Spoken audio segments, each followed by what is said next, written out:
नहीं, बिल्कुल ये सस्ती शोहरत हासिल करने के लिए है। इस्लाम से इसका कोई लेना देना नहीं है, इस्लाम का उनको ज्ञान भी नहीं है। दूसरे वो देश के लिए खेल रहा है।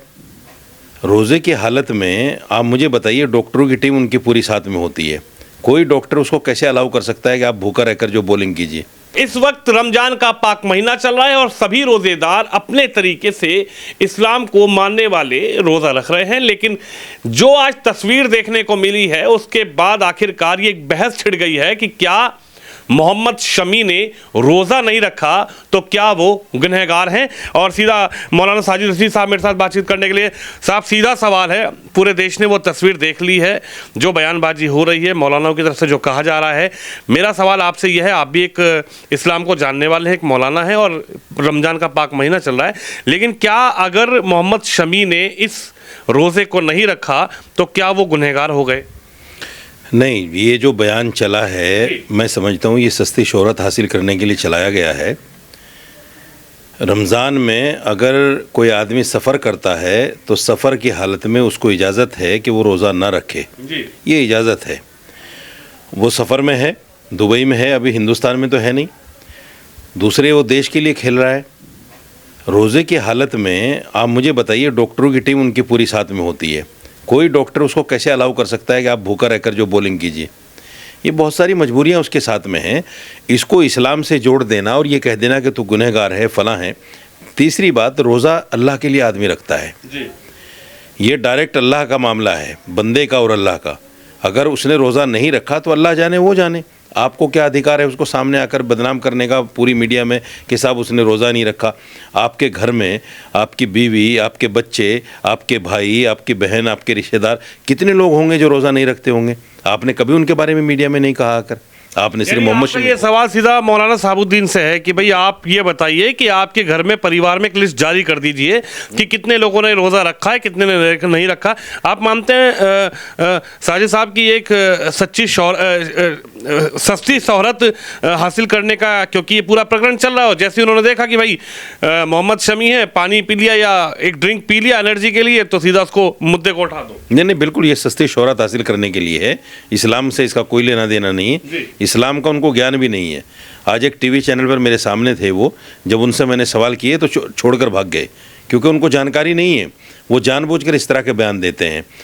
मैं फिर कहता हूँ, रोज़ा, नमाज, ज़कात, हज ये इस्लाम के बुनियादी रुकन है, इसमें कोई दो राय नहीं है, लेकिन इनका ताल्लुक़ अल्लाह से है। अगर कोई करेगा तो सवाब मिलेगा, नहीं करेगा तो गुनाह मिलेगा, अल्लाह जाने वो जाने।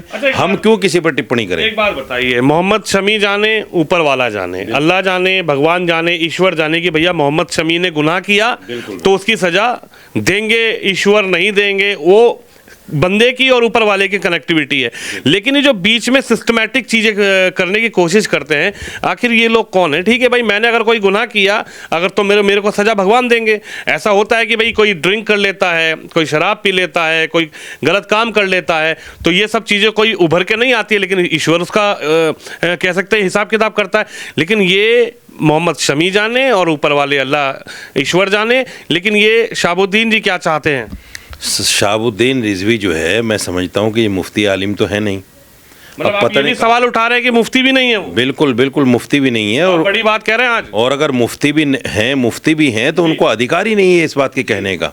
मोहम्मद साहब ने सल्लल्लाहु अलैहि वसल्लम साहब मना किया है और ये कहा है कि अगर किसी को गुनाह करते हुए अपनी आंख से देखो तब भी उसको गुनहगार कहने का आपको अधिकार नहीं है। वो जाने, ऊपर वाला जाने। आप क्यों उसको कहते फिर रहे हो कि भाई ये गुनहगार है, इसने ये कर लिया, फलां कर लिया। ये सस्ती शोहरत हासिल करने के लिए है। और मैं तो ये कहता हूँ कि जितने बरेलवी उलमा हैं उनको उसका बाइकाट करना चाहिए। ये जो इस तरह की उलूल जुलूल बातें, आपको याद होगा पहले उन्होंने महाकुंभ के लिए कह दिया था कि साहब ये वक्फ की ज़मीन है, बिला वजह। अभी उन्होंने इससे पहले एक और बयान दे दिया कि साहब जो होली खेलेगा ये तो सौहार्द बनाने के लिए होता है। इस्लाम में रंग के साथ होली खेलना जायज़ नहीं है, आप कह रहे हो सौहार्द बनाने के लिए है। आप इस तरह के उल जुलूल बयान देते हैं, यानी जो इस्लाम के सिद्धांतों के बिल्कुल ख़िलाफ़ हैं।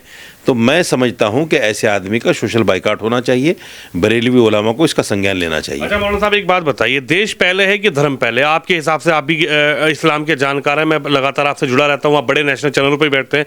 सबसे मेरा पहला सवाल यही है कि दुनिया में आए आप तो देश पहले है कि धर्म पहले? जब मैं माँ के पेट से पैदा हुआ, एक मुसलमान माँ के पेट से, तो धर्म तो पहले ही हुआ। मैं मुसलमान माँ के पेट से पैदा हुआ हूँ, लेकिन इसी धर्म ने तो हमें अपने मुल्क की हिफाजत के लिए बताया है। नबी पाक सल्लल्लाहु अलैहि वसल्लम, जो मोहम्मद साहब थे, मैसेंजर ऑफ गॉड, उन्होंने कहा है कि जो आँख मुल्क की हिफाजत के लिए जागे, उस पर नरक की आँच भी हराम है। ये धर्म नहीं तो सिखाया हमें। अगर हमें धर्म की जानकारी नहीं है तो हम मुल्क को भी नहीं पहचान सकते। धर्म से ही मुल्क का ज्ञान होता है।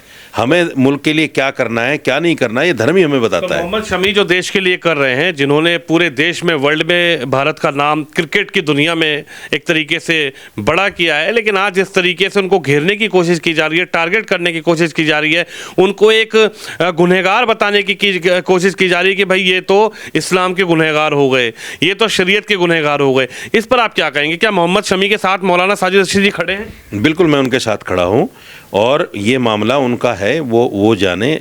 दूसरे ये है कि देश शरीयत से थोड़े चल रहा है भाई, ये देश तो संविधान से चल रहा है।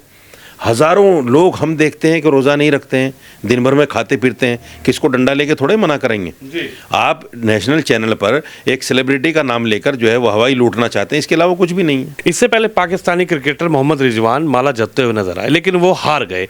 आप मानते हैं कि भाई देश के लिए लड़ना है, खेलना है, तो उसके लिए मेहनत चाहिए या फिर सिर्फ ऊपर वाले के भरोसे रहें? दोनों चीज़ें हैं। मेहनत भी चाहिए और ऊपर वाले के साथ अच्छा कनेक्शन भी चाहिए। दोनों चीज़ें हैं इसमें। ये कह देना कि सिर्फ मेरी मेहनत से सब कुछ हो जाता है, ऐसा कुछ भी नहीं। कोई धर्म इस चीज़ को नहीं मानता कि इंसान की मेहनत सब कुछ है। हर धर्म ये कहता है कि जिस धर्म को आप मानते हो, जिस खुदा ईश्वर को मानते हो, उसके साथ कनेक्शन भी इतना ही मजबूत आपका होना चाहिए, तब जाकर आपको जीत मिलती है, कामयाबी मिलती है। क्रिकेट के लिए तो फिटनेस बहुत जरूरी है ना? नहीं, फिटनेस वो अपनी जगह है, फिटनेस अपनी जगह है। मैं तो उसके साथ खड़ा हूँ कि उसने रोज़ा नहीं रखा, कोई बात नहीं है, कोई उसने बुरा काम नहीं किया। लेकिन मैं ये कह रहा हूँ कि जैसे जो आपका सवाल था कि अल्लाह के साथ कनेक्शन भी ज़रूरी है क्या, तो वो तो ज़रूरी है, इसमें कोई दो राय थोड़ा ही है। कोई भी आदमी किसी भी धर्म को मानता हो, जब भी कोई काम करता है तो वो अपने ईश्वर, अपने खुदा को याद करता है, उसका नाम लेता है, तब जाके शुरू करता है।